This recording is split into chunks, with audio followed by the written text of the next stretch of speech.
Antara makhluk paling menakjubkan di dunia, kura-kura Galapagos. Bayangkan, seekor reptilia gergasi yang boleh hidup lebih daripada 100 tahun, malah ada yang mencecah usia 150 tahun. Kura-kura ini berasal dari Kepulauan Galapagos di Ecuador yang terkenal dengan keunikan biodiversitinya. Setiap pulau di kepulauan tersebut mempunyai variasi kura-kura yang sedikit berbeza, terutamanya pada bentuk cangkerangnya.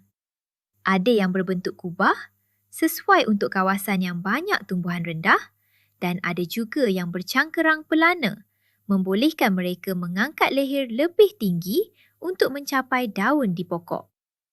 Menariknya, kura-kura Galapagos memainkan peranan penting dalam ekosistem.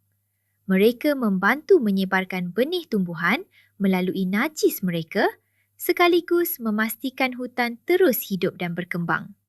Namun, kehidupan mereka tidak sentiasa mudah.